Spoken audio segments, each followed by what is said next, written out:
What's up, YouTube? It's Joel with your stimulus check and news update as of December 29th. President Biden is considering executive action to pass some of the policies stated in the Build Back Better plan, coming from the progressives who are urging him to get some things done and get more stimulus out to the American people.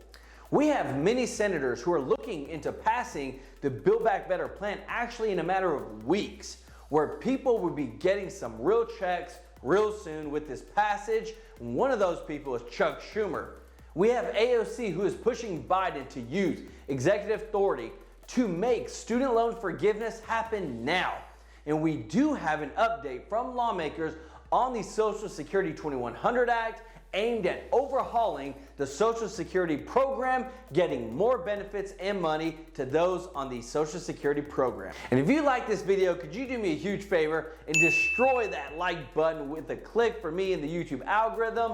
I really appreciate it so much. It helped the channel out so much to grow, and I appreciate all your support. So we have many top Democrat progressives who are pushing Biden to make something happen since the Build Back Better bill was shot down just a couple of weeks ago. Now, with Joe Manchin literally saying no to the bill, they're now moving on to Plan B. Now, this is actually a quicker, faster way to get things done, and it doesn't have to go through Congress and voting the usual way. President Biden can take certain executive actions where he basically has the order written up, and when he signs it, it goes into action and it becomes a law. So Representative Pramila Jayapal, who is the chair of the Congressional Progressive Caucus, sent a letter to President Biden urging him to bypass Congress and send some money to people through executive action.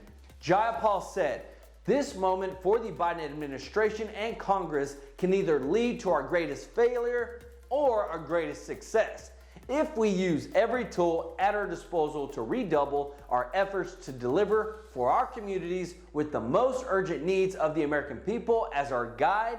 Success is possible." Jayapal wrote that her caucus will soon release a plan that will open the path for Biden to act alone and use executive action to get things done. So with this, a lot of people have been saying in the comments section that they need to make the child tax credit permanent, and they need to send out another stimulus check to those in need, because everything is really expensive and is not getting cheaper anytime soon. So with the executive action, he can make a lot of things happen, like stimulus checks. Actually, last year, they were calling on Trump to do this with the extra cash reserves that weren't used from the previous stimulus packages to send out stimulus checks. So if they told Trump he could do it, we know that Biden could do it as well. Stimulus checks are still on the table and could be a huge winning point also for the Democrats to get votes that they need desperately to retain the House and the Senate with the midterms coming up. Now, we have checks and balances within Congress to make sure that our president doesn't run things like a dictator or a monarch. And so at this point, the Democrats control the House and Senate, and there are some creative ways coming from Jayapal for them to be able to get more things done and get things done put into law without going through the normal processes in Congress. But they are going to continue to revise and work on the Build Back Better bill. Even Chuck Schumer vowed they would get a vote in January of 2022. And we even had Senator Ben Cardin, who said, "There is unanimity in our caucus that we want to get a bill to the president, and we are working to see what that bill will contain." President Biden is directly involved in these negotiations. So now, more than likely, the Build Back Better bill will be scaled back, but it will still offer a huge array of stimulus for the American people and bring about some much needed change to certain policies in place. So let me know if you are in favor of President Biden taking executive action to solely get things done without Congress in the comments section. Now, there are others who are still focused on getting other stimulus to much needed people, and that is those on Social Security. So with being on a fixed income and things getting more expensive, than what your cost of living adjustment is, then it's putting people between a rock and a hard place. Well, we have an update on the Social Security 2100 Act. This bill is designed to fully overhaul the Social Security program and make sure that our seniors and those on SSI, SSDI are fully taken care of. The House Ways and Means Social Security Subcommittee Chairman John B. Larson, who authored this bill, said, "This is a plan to improve and increase benefits, protect against inflation, and strengthen the Social Security Trust Fund. For too long, Congress has forsaken its duty to enhance benefits. With 10,000 baby boomers a day becoming eligible and with millennials needing Social Security more than any generation, the time for Congress to act is now." So they have met, and more lawmakers are jumping on board to get this passed. There are now 195 co-sponsors of this bill, and it's growing. And with the Democrat in control of the House, the Senate, this bill could be passed in the first quarter of 2022. This bill has been in the works for a couple of years, but with Republican-controlled presidency and Senate, it wasn't able to be passed. But now that the Democrats control both the House, the Senate, and the presidency, there is a path forward to getting this bill passed, and that's why there is such urgency behind this move. So lawmakers have met and are setting up their first next meetings for the beginning of January to work on the revisions to this bill to get it passed. But here are the current updates as of now. They were to increase benefits for all beneficiaries by an average of 2% for SSI, SSDI, and Social Security recipients. They would improve the cost of living adjustment formula to better reflect the costs incurred by seniors, such as health care and other necessities. They would repeal the windfall elimination provision, which reduces Social Security benefits for many public servants.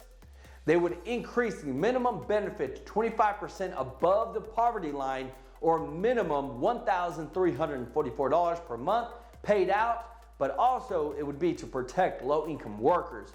They would extend the solvency of the Social Security by applying the current payroll tax to wages above $400,000. So the bill is on its way to be voted on in January, where we could see it pass in the first quarter of 2022, which would bring some huge increases to Social Security recipients.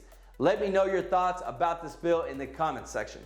So since the Biden administration extended the pause on student loans, many advocates and members of Congress are coming out to support canceling all, yes, you heard me right, all student loan debt. First, it started out with just $10,000 per borrower canceled. Then it went to $50,000 per borrower canceled. And now they're pushing for all student loan debt to be canceled. One of the top Democrats leading this charge is Alexandria Ocasio-Cortez, also known as AOC. AOC said Biden needs to lean on his executive authority now. He has been delaying and underutilizing it so far. There is an enormous amount he can do on climate, student debt, immigration, cannabis, healthcare, and more. On top of this, there is many other advocates such as Chuck Schumer, Elizabeth Warren, Bernie Sanders, who are also pushing for Biden to cancel student loans. We even had Braxton Brewington, who is from the Debt Collective, which is a national union for debt holders, who said next, the Biden administration should permanently relieve this financial burden on families and the economy by using his executive authority to eliminate all federal student debt. With the stroke of a pen, Biden can dramatically boost the economy, narrow the racial wealth gap, and keep a campaign promise and deliver a much-needed jubilee for the 99%. And as crazy as this sounds, more are jumping on board, and Biden did campaign to cancel some form of student loans. So now Chuck Schumer says it is possible to cancel the student loans through executive order. So he is urging Biden to do that. But what about the $1.8 trillion of money that would be lost if student loan borrowers don't pay back their student loans? Many are arguing, saying that it's not fair to those that never went to college to pay for those that chose to take on those student loans. But it wouldn't surprise me if we did see some form of student loan cancellation very soon. So let me know what you think down in the comment sections about student loans and them being canceled completely. But hey, on this channel, we are all about investing in this channel in life, news, personal growth, finance. And if you want to start on growing your finances in this new year and making your money work for you, then use my links down in the description. You can get you 2 free stocks with Webull when you sign up, worth up to $1,850, or you can go with Robinhood and those stocks may be worth up to $500. But the most important thing that you do is you start investing. You start letting your money grow and work for you instead of just sitting in a bank not getting nothing. So it's free to sign up. It gets you some free stocks, and let me know which free stocks you get in the comment section. If you have any questions, please put them down in the comment section. And I did want to say we had a person who asked about Coinbase. I personally invest in the cryptocurrency. I actually have a Coinbase account, and I'm actually one of the Shiba Inu Army holders. So yes, I am for Coinbase. They're great, and they actually give you a lot of free cryptocurrency if you're looking out for their test. But please don't forget to subscribe, like this video, and hit that notification bell to stay up to date on all stimulus and economic news that affects you, and learn how to build some wealth and hear the real news. This is Joel with True Life Investing. Until next time,